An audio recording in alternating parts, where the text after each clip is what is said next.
Binjake që u martuan me binjake janë të dyja shtatzëna. Çfarë zbuloi mjeku? Është ma gjepse se si disa njerëz kanë të njëjtën ADN. Brianna dhe Britney kanë dashur gjithmonë të bëjnë gjithçka së bashku. Ato jo vetëm që dukejnë njësoj, por vishin shumë ngjashëm. Që kur ishin fëmijë, motrat kanë ëndërruar gjithmonë për një dasmë të dyfisht të ndjekur nga fëmijë. Ndonjëherë jeta ka një mënyrë qesharake për t'u përgjigjur dëshirave tona. Motrat u martuan me binjak, por askush nuk ishte përgatitur për atë që gjeti mjeku. Qëndroni të informuar për të zbuluar se çfarë ndodhi kur binjaket që u martuan me binjak janë të dyja shtatzëne dhe çfarë zbuloi mjeku. Përpara se të ndëgjojmë për Brianna dhe Britney, kemi një histori shumë të ngjashme për të ndarë me ju sot. Craig dhe Mark Sanders. Dije gjithmonë se binjakët kanë një lidhje të veçantë dhe më shpesh se jo, një lidhje jashtëzakonisht të ngushtë. Binjakët Craig dhe Mark Sanders ishin në vizitë në Twinsburg, Ohio në SBA, në gusht të vitit 1998 për festivalin vjetor Twins Day. Është mbledhja më e madhe në botë për binjak. Ata vinë 2 për festivalin e Twins Day, një maraton traditore me pikniqe, shfaqje talenti dhe konkurse për pamje të ngjashme që është bërë një nga mbledhjet më të mëdha të binjakëve në botë. Bari i hotelit ishte plot me pjesëmarrës që socializoheshin, ndërsa Mark ishte vetëm në hollin e hotelit dhe Craig ishte në dhomën e tij duke punuar, kur dy zonja të bukura tërhoqën vëmendjen e Markut. Marku takoi Darlene, e cila ishte atje me motrën e saj bjonde identike, Diana. Mark menjëherë telefonoi vëllain e tij Craig që të vinte në hollin e hotelit. Binjaket bjonde po vizitonin familjen aty afër dhe vendosën të ndalonin në ngjarje për t'u takuar me miqt. Darlene dhe Diane ishin zgjedhëse për takimet, por të dyja pëlqenin djem të sjellshëm, humoristik dhe me tipare të errëta. Kundërshtit tërhoqen njëra tjetrën pasi Darlene e shoqëruar pëlqente Markun e qetë dhe Diane e turpshme pëlqente Craigun e hareshëm. Të katër ata shkuan në një restoran për mëngjes të nesërmen dhe shkëmbyen adresat e email-et para se të largoheshin.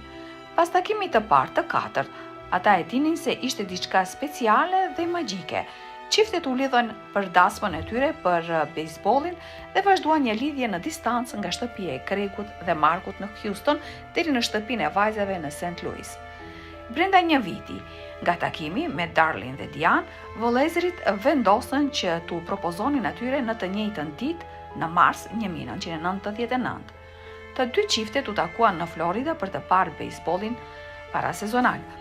Një natë, në rrugën për në darkë, ata devijuan në një dhomë pritjeje të hotelit me një pamje të shkëlqyer dhe Craig dhe Mark u ulën në gjuhë dhe propozuan duke përdorur unaza të ngjashme të prera nga i njëjti diamant.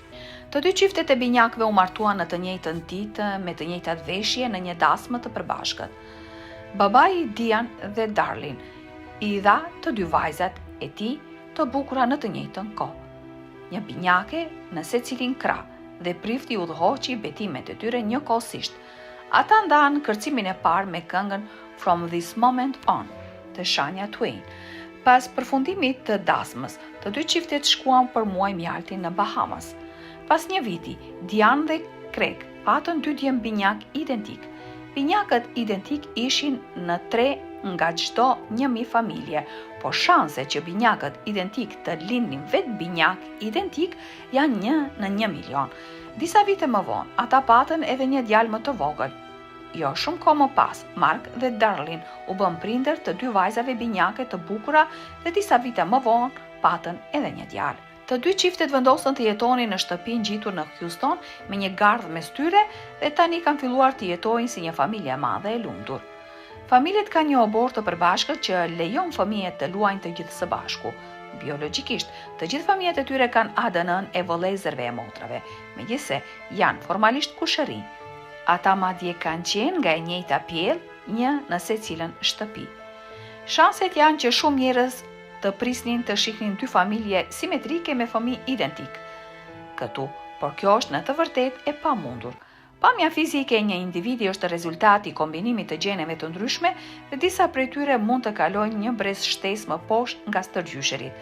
Pra, fëmijët identik në terma gjenetik për kufizimi nuk mund të ekzistojë. edhe pse flisni për dy çifte binjakësh identik që kanë fëmijë së bashku. Briana dhe Britney. Binjaket zakonisht duan të bëjnë gjithçka së bashku. Briana dhe Britney gjithmonë kanë qenë si dy kokra në një bishtaj. Ata kanë pasur një lidhje të ngushtë që kur ishin fëmijë. Vajzat nuk ishin vetëm binjake identike, por ata adhuronin të visheshin njësoj. Megjithse të dyja duken njësoj, ato janë njerëz të ndryshëm me personalitete, interesa dhe mospëlqime të ndryshme. Njëra prej tyre është se Britney adhuron të fluturojë, ndërsa Briana e uren atë.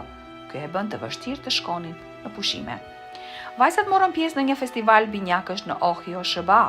Ndërsa ishin atje, Briana takoi një burr të quajtur Josh.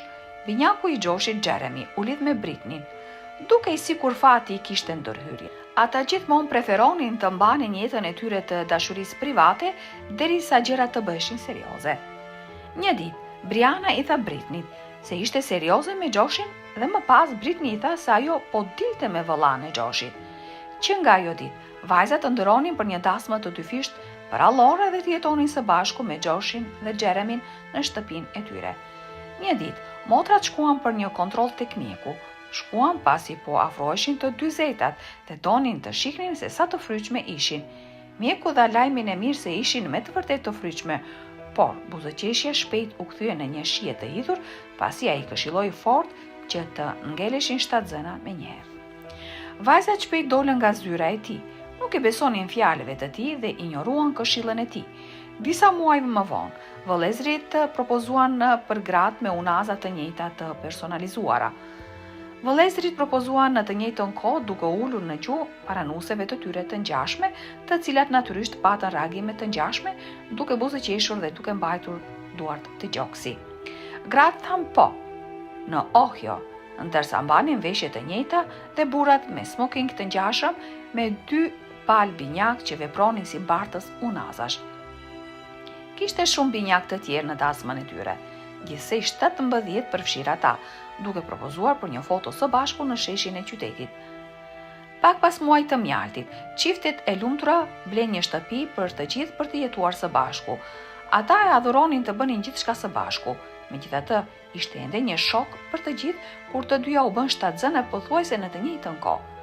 Briana, megjithse gjithmonë kishte dëshiruar të ishte nën, ndjente se diçka nuk ishte në rregull. Ajo ndjente faj. A ishte ky instinkti i një nëne? Ajo nuk mund të ndalonte së kujtuari fjalët e mjekut disa muaj më parë, të ngulitura në mendjen e saj, duke e paralajmëruar atë dhe Britney që të ngilnin sa më shpejt 7 zëna. Britney ishte 3 muajsh e 7 zënë kur fatkeqësisht pësoi një abort spontan. Briana ishte 4 javë prapa saj dhe ishte shqetësuar se e njëjta gjë do t'i ndodhte edhe asaj. Ato kishin të njëjtin trup, pas të gjitha. Pas një pritjeje të ankthshme, Briana fatkeqësisht ndoqi të njëjtën rrugë si motra e saj dhe pothuajse në të njëjtën periudhë kohore pësoi një abort spontan. Një humbje shkatruese për të gjithë të përfshirët. Por motrat dhe partnerët e tyre nuk u dorëzuan. Më pak se gjysmë viti më vonë, të dyja motrat ishin përsëri 7 zëna. Kësaj here, 7 zënia e tyre shkoi pa probleme. Kontrollet u bën më të rregullta. Një herë tjetër u përballën me një paralajmërim. Mjeku përsëriti se sa e rrallë ishte situata dhe komplikacionet që mund të shfaqnin në këtë anomali mjekësore. Ai bëri të qartë se do të donte që ata të informonin atë përpara se të fillonin një familje. Flokët e Brianës në krah ngritën. Shqetësimi dhe zemrimi përfshirë të dyja motrat. Kush ishte ai që të thoshte se ato nuk mund të kishin fëmijë? Ai shpjegoi se për shkak të problemeve gjenetike të motrave në të kaluarën, fëmijët e tyre mund të përfundonin të sëmurë si ata kur ishin të vogla. Mjeku më pas shikoi skenaret e foshnjave dhe sytë ju habitën në mosbesim, ndërsa shikonte 2 imazhe që mbante në duar. Ai më pas të shikoi përpara e prapa me shqetësim të thellë midis skanimeve të foshnjave dhe analizave të gjakut të motrave përpara se të nxitonte të thërriste kolegët e tij për të kontrolluar dyfysh. Vajzat ishin të shqetësuara se diçka nuk ishte në rregull me 7 zanit e tyre. Mjeku u kthye në dhomë me kolegët e tij dhe vazhdonte të shikonte rrotull karteleve të tyre mjekësore në mosbesim. Ato ishin në një gjendje shoku nga ajo që pan. Ai më në fund u kthye dhe i shikoi motrat me një fytyrë të bardhë si fantazm. Ai mori një karige dhe u tha atyre se të dyja prisnin binjak. Motrat shpallën lajmin e lumtur në rrjetet sociale me një temë të inspiruar. Motrat veshon rroba një pas njëshe të kuqe me mbishkrimin Baby Watch, ndërsa burrat e tyre pozuan në të njëjtën mënyrë në veshje të ngjashme të kuqe. 8 muaj më vonë, Briana hyri në lindje dhe në mënyrë të vërtet binjakët. Ujërat e Britnit të plasaritën disa orë më vonë gjithashtu. Fatmirësisht, të gjithë foshnjat ishin në gjendje të shkëlqyer shëndetësore. Binjakët ishin në një gjendje euforie, ndiheshin sikur kishin fituar lotarin. Ka afërsisht 250 martesa të regjistruara të binjakëve identik me binjak identik, dhe sigurisht që mund të ketë shumë më tepër që nuk janë të regjistruara. Në disa mënyra, ky e bën festën e martesës edhe më emocionuese dhe unike, veçanërisht nëse binjakët kanë një ceremoni të dyfysht. Do të kishte sigurisht të përfitimet e veta të ishin binjak. A njihni dikë që është binjak dhe që është martuar me një binjak tjetër dhe ka pasur binjak? Na tregoni në komente më poshtë. Na pëlqen të dëgjojmë mendimet tuaja. Faleminderit për vëmendjen dhe deri herës tjetër, qëndroni kurioz.